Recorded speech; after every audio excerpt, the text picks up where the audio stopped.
Hello students, क्या हाल चाल? बढ़िया बच्चों। आज हम लोग इलेक्ट्रोकेमिकल सेल से नर्स इक्वेशन को देखेंगे और ये इक्वेशन का इंपॉर्टेंस क्या है और ये नर्स इक्वेशन किस लिए और कब एप्लीकेबल होता है।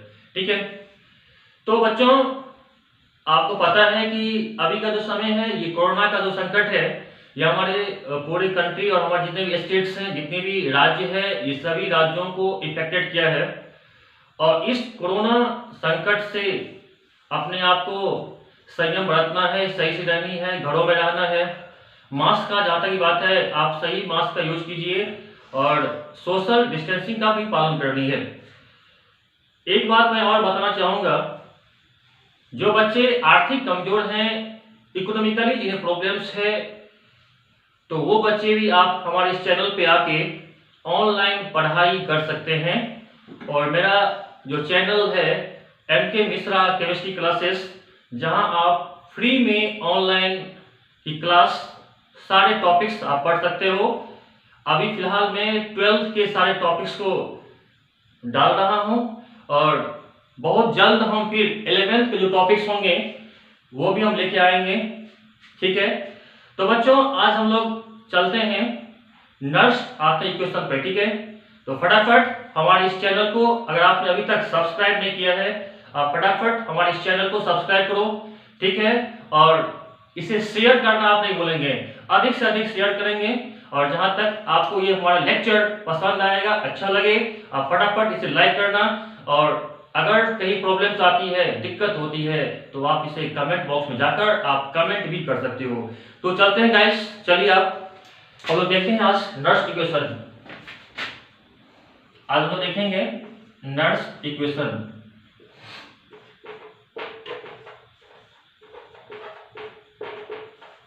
नर्स इक्वेशन, ठीक है।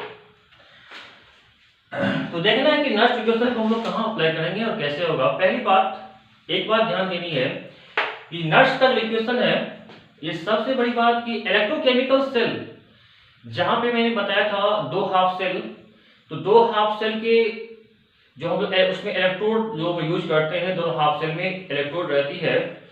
तो वहां पे दोनों हाफ सेल के बीच अगर दोनों हाफ सेल का कंसंट्रेशन अगर डिफरेंट है और अगर उसका टेम्परेचर भी अगर सेम नहीं है, स्टैंडर्ड टेम्परेचर नहीं है, स्टैंडर्ड कंडीशन में नहीं है, तो वहां पे हम लोग नर्स का इक्वेशन यूज करते हैं। मेरी बात को समझो, आप ध्यान दो फिर से। अगर इलेक्ट्रोकेमिकल सेल का, जिस इलेक्ट्रोकेमिकल सेल में दो हाफ सेल और दोनों हाफ सेल में जहां पे उस सेल के अंदर दोनों हाफ सेल के जो हमारा सॉल्यूशन का जो कंसंट्रेशन होता है, उस सॉल्यूशन का कंसंट्रेशन डिफरेंट होंगे और साथ ही साथ टेम्परेचर भी क्या होगा, डिफरेंट होगा, अलग होगा। तो उस केस में हम सेल पोटेंशियल जो फाइंड करते हैं, निकालते हैं, वह नर्स के इक्वेशन से हम लोग फाइंड करते हैं। तो नर्स का इक्वेशन जो अप्लाई करेंगे, ये हम लोग जब दोनों हाफ सेल का क्या होगा, कंसंट्रेशन डिफरेंट होगा, ठीक है, सेम नहीं होगा, तो उस केस में हम लोग फाइंड करते हैं। ठीक है, तो चलिए हम लोग देखते हैं कैसे हम लोग निकालेंगे। आज हम लोग कैसे फाइंड करेंगे सेल पोटेंशियल और इलेक्ट्रोड पोटेंशियल निकालेंगे ना। तो लिखिएगा आप फटाफट, चलिए आइए मेरे साथ। अगर हम लोग बात करेंगे कि कोई अगर इलेक्ट्रोकेमिकल रिएक्शन हो रही है, सपोज दैट अगर मेरे पास ये जिंक है और कॉपर आयन है, ठीक है, कॉपर आयंस, ये एनोड पे होगा रिएक्शन, ये कैथोड के हैं, ठीक है। तो यहां पे क्या होगा, जिंक आयन एक्वस प्लस क्या बनेगा, कॉपर सॉलिड। ये इलेक्ट्रोकेमिकल सेल का रिएक्शन है, रेडॉक्स रिएक्शन है, ठीक है। अब यहां पे हम लोग देखना है, लिखेंगे नीचे में nurse give a relation, must give a relationship between electrode potential, between electrode potential and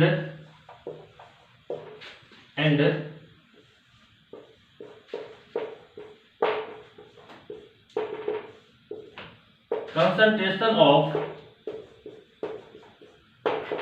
electrolytic solution।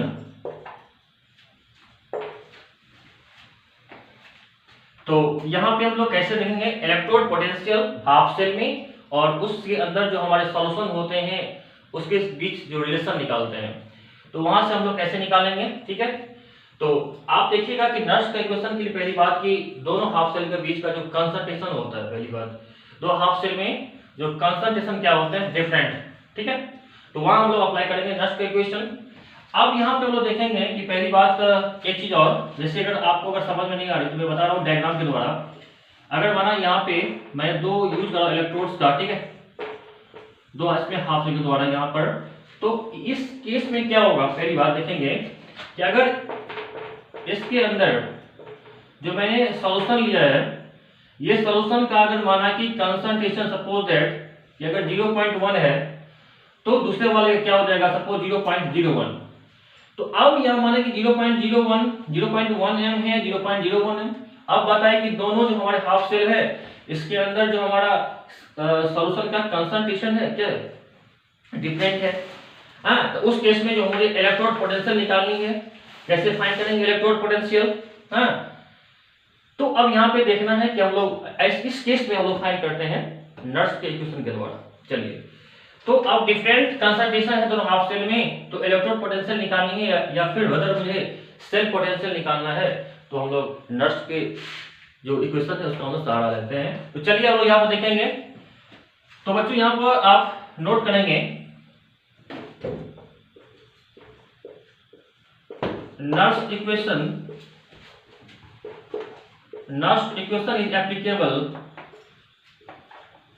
Is applicable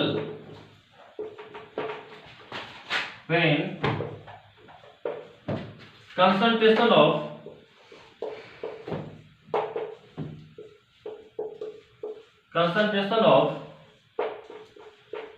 solution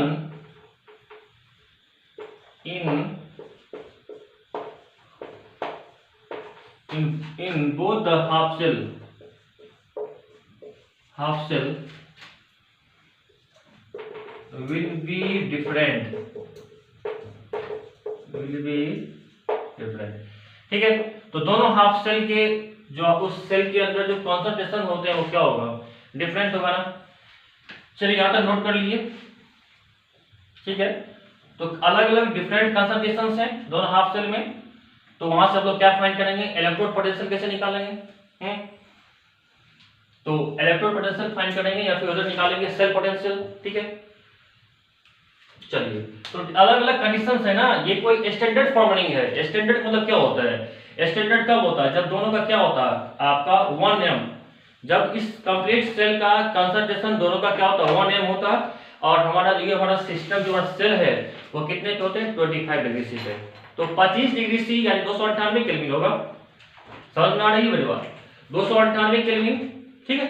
और दोनों सेल के का जो कंसंट्रेशन कितना होगा 1 एम, तो उसको हम लोग बोलते हैं स्टैंडर्ड, क्या बोलते हैं उसको, स्टैंडर्ड बोलते हैं कंडीशन। लेकिन यहाँ पर ऐसा नहीं है, डिफरेंट है दोनों के बीच कंसंट्रेशन अलग अलग है आपका। तो उस केस में हम लोग यहाँ से मुझे अगर इलेक्ट्रोड पोटेंशियल फाइंड करनी है या वेदर मुझे अगर सेल पोटेंशियल निकालनी है तो नेक्स्ट के क्वेश्चन, चलिए यहाँ से हम निकाल लेते हैं, नोट कर लिया। चलिए,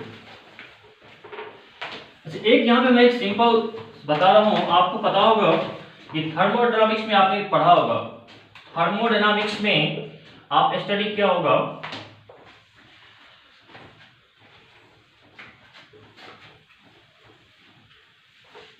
बताओ,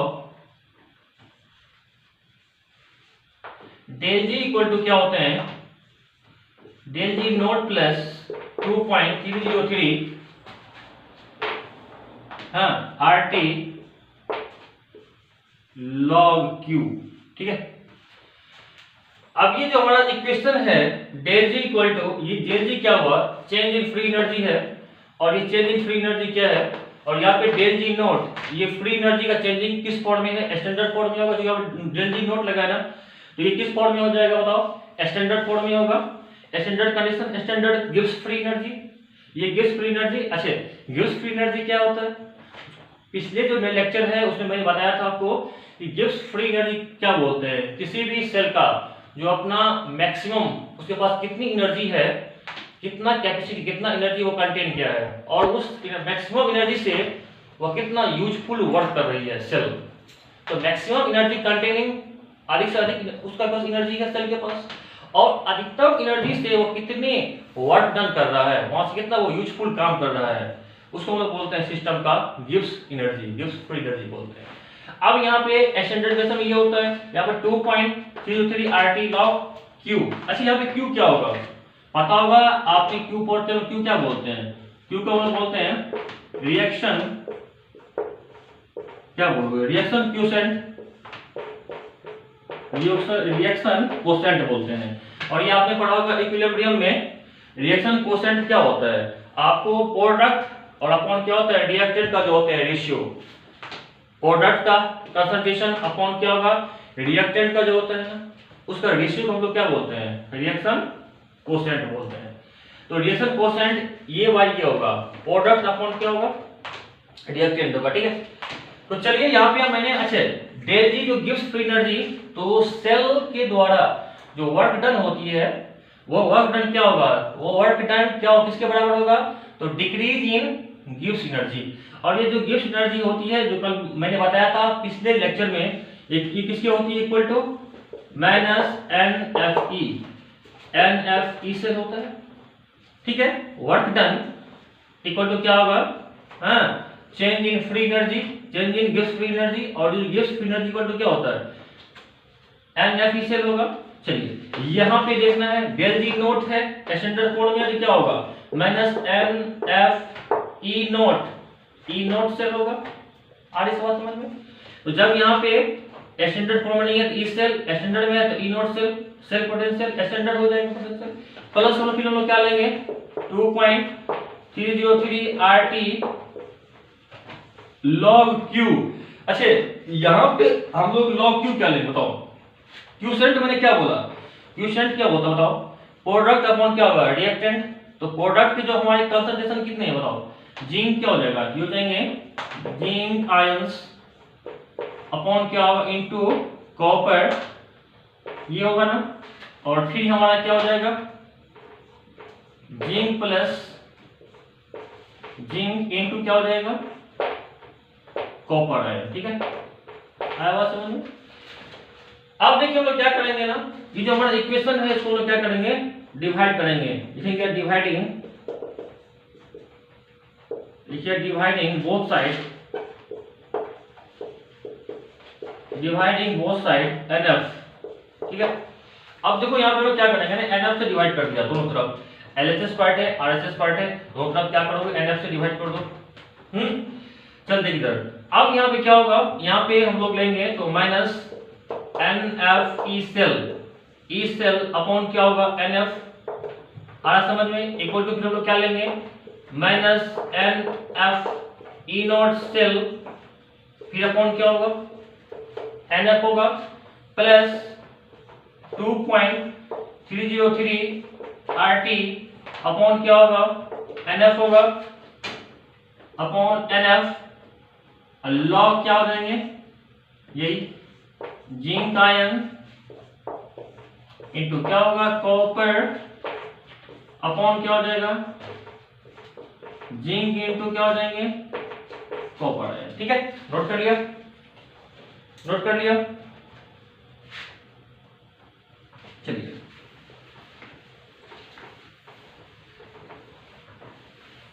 अब देखो भाई, अब यहां से ये NF कैंसिल होगा, यहां से कैंसिल हो जाएंगे। देखिए तो बताओ यहाँ क्या हो जाएगा, क्या हो जाएंगे, माइनस क्या हो जाएंगे, E cell equal to minus E naught cell plus क्या होगा, 2.303 RT अपॉन क्या होगा, NF लॉग क्या होगा बताओ, जिंक, हाँ, कॉपर अपॉन क्या होगा, जिंक इंटू कॉपर आयन। ठीक है, चलिए यहां से हम लोग क्या करते हैं ना, माइनस कॉमन निकाले भाई। इधर ये क्या होगा, यहां से ई से इक्वल टू क्या होगा, यहां से कॉमन निकाल लो, तो यहां क्या हो जाएगा, ई नॉट सेल, यहां हो जाएगा माइनस 2.303 RT अपॉन क्या होगा, NF, फिर वो तो वही रहेंगे टर्म, क्या रहेगा, लॉग क्या होगा,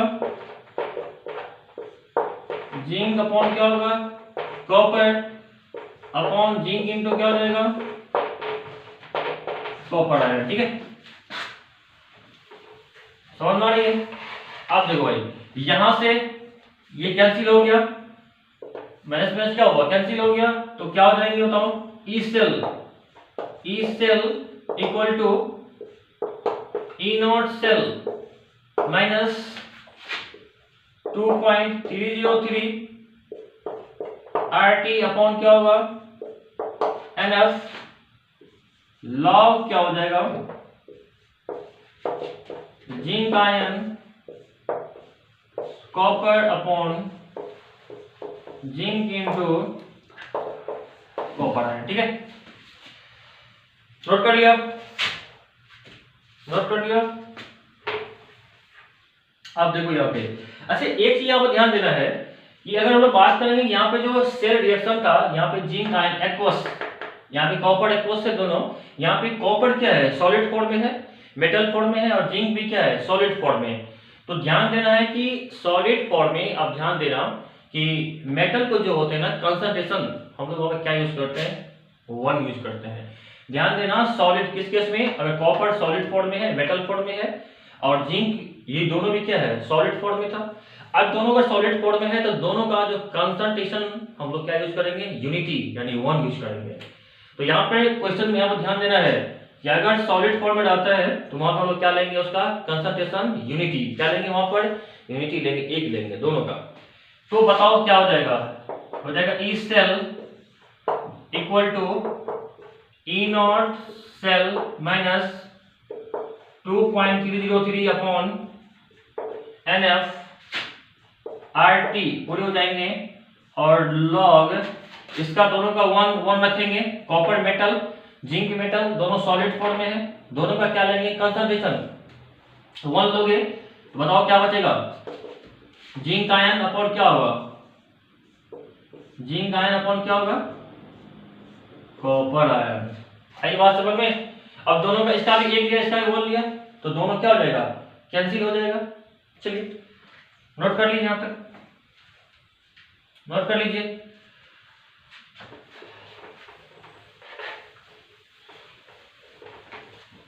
अब देखिए यहां से अब हम लोग बात क्या करेंगे ना, ये किसी भी, ये अभी जो हमारा निकाले अभ्यास जो इक्वेशन है नर्स का, ये अभी आपको स्टैंडर्ड कंडीशन पे नहीं है, स्टैंडर्ड कंडीशन पे अगर हमको फाइंड करनी है, ध्यान दो यहाँ पर। तो स्टैंडर्ड में हम लोग क्या लेंगे, यहाँ पर जो हमारा टेम्परेचर कितना लेंगे, 25 डिग्री से यानी 298 केल्विन लेंगे। तो यहाँ पे लिखेंगे हम लोग एट स्टैंडर्ड फॉर्म, अगर स्टैंडर्ड फॉर्म में लिखनी है एट स्टैंडर्ड फॉर्म, हाँ, तो यहाँ पे क्या हो जाएगा equation, E cell equal to क्या हो जाएगा, E cell equal to E naught cell minus 2.303। अच्छे, आर का मान क्या लेंगे, गैस कांस्टेंट, आर का वैल्यू गैस कांस्टेंट कितना होता है 8.314, और टेम्परेचर कितना लेंगे 25 डिग्री सी, स्टैंडर्ड लिया ना, तो टी क्या हो जाएगा 25 डिग्री सी यानी 298 केल्विन अपॉन क्या होगा एन एफ। अच्छा एफ का वैल्यू क्या हो जाएगा, फैराडे कांस्टेंट, तो फैराडे का वैल्यू क्या होता है 96,500। ठीक है, लॉग क्या हो जाएगा Zn जिंक आयन अपॉन क्या हो जाएगा कॉपर आयन। ठीक है, चलिए नोट कर लो फटाफट, फटाफट नोट करो। तो ई सेल क्या होगा ई सेल इक्वल टू क्या होगा, ई नॉट सेल। अब इस सारे को क्या करना है, मल्टीप्लाई करनी है ना, इससे तीनों को डिवाइड करनी है। तो यहाँ पे तीनों कर देंगे, डिवाइड करोगे, मल्टीप्लाई करके divide 0.059 upon n log zinc ion upon क्या होगा, कॉपर आयन। अब नोट कर दो, ये हमारा क्या बन गया, इक्वेशन तैयार हो गया। इसको हम लोग क्या बोलते हैं, नर्स इक्वेशन। तो सेल पोटेंशियल, ठीक है, स्टैंडर्ड ये हो जाएगा पोटेंशियल, ठीक है, ई नोट लगेगा, स्टैंडर्ड हो जाएगा 0.059 अपॉन n, n क्या हो जाएगा, नंबर ऑफ इलेक्ट्रॉन्स हो जाएगा ट्रांसफर, और ये जिंक आयन का कंसंट्रेशन और कॉपर आयन का आपको क्या हो जाएगा, जिंक आयन क्या हो जाएगा, सॉरी जिंक आयन किस फॉर्म में, एक्वस, एक्यू, ये भी क्या हो जाएंगे, एक्यू, दोनों एक्वस है। तो ये रेशियो फटाफट नोट कर लो।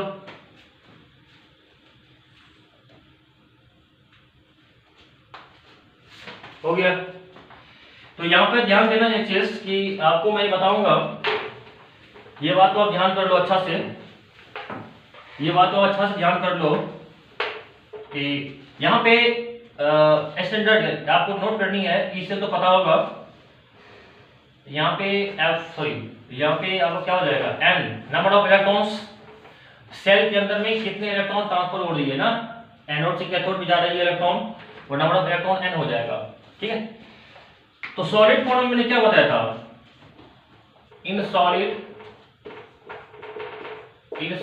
फॉर्म कंसंट्रेशन, ये नोट कर लोगे, पॉइंट को आप नोट कर लोगे। In solid form concentration is taken as 1। तो ये आप याद रखेंगे, इलेक्ट्रोड जो होते हैं, जो आयन मेटल्स होते हैं ना, मेटल इलेक्ट्रोड मेटल का जो होते हैं ना, हम लोग क्या यूज करेंगे, कंसंट्रेशन 1 लेंगे। किस फॉर्म में लेंगे, सॉलिड फॉर्म में। अगर सॉलिड फॉर्म में है तो आप ध्यान रखना, इस चीज को रिमाइंड करना, ये क्या हो जाएगा, सॉलिड फॉर्म में कंसंट्रेशन क्या लोगे, मेटल का यूनिटी 1 लोगे, ठीक है। चलिए, तो ये हमारा नट्स का इक्वेशन तैयार हो गया, ठीक है। चलिए, यहाँ पे जिंक आयन का दिया रहेगा आपका कंसंट्रेशन, कॉपर आयन के दिए रहेंगे, ठीक है, दोनों का दिया रहेगा। एन नंबर ऑफ कितने इलेक्ट्रॉन का ट्रांसफर हो रही है, वो यहाँ पे वैल्यू आप रख दोगे।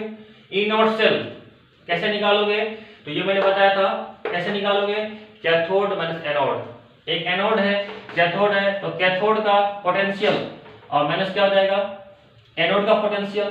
तो ध्यान देना, मैंने ये बात बताया था आपको पिछले लेक्चर में कि ई नोट से जो निकालते हैं, तो कैथोड का जो हम लेते हैं पोटेंशियल, वह किस टर्म में लेते हैं, रिडक्शन पोटेंशियल। तो कैथोड का रिडक्शन पोटेंशियल माइनस क्या होगा, एनोड का रिडक्शन पोटेंशियल। तो कैथोड का रिडक्शन पोटेंशियल माइनस एनोड का रिडक्शन पोटेंशियल, ये सब्ट्रैक्ट करके हम लोग क्या निकालेंगे, ई नोट सेल निकाल लेंगे। आई बात समझ में। तो ई नोट सेल अगर फाइंड करनी है तो राइट में से लेफ्ट को आप घटा के ई नोट सेल निकाल लोगे, तो यहाँ से क्या निकल जाएगा, ओवरऑल सेल का आप पोटेंशियल फाइंड कर सकते हो, ठीक है। तो फटाफट आप इसको नोट कर लो, ठीक है, नोट कर लो इसको। तो ठीक है बच्चों, फिर आपसे मिलते हैं, ठीक है, नेक्स्ट वीडियो में, नेक्स्ट लेक्चर में आपसे मिलते हैं। और तब तक के लिए अपने आप को घरों में रहो, सुरक्षित रहो, जहां हो घर वहीं रहो, ठीक है। घर से निकलने का कोई जरूरत नहीं है। यहाँ आपको फ्री में आपको lecture per day, each and every day आपको मिल जाएगी। बस आपको अच्छी से पढ़नी है, तैयारी करनी है। Thank you, bye.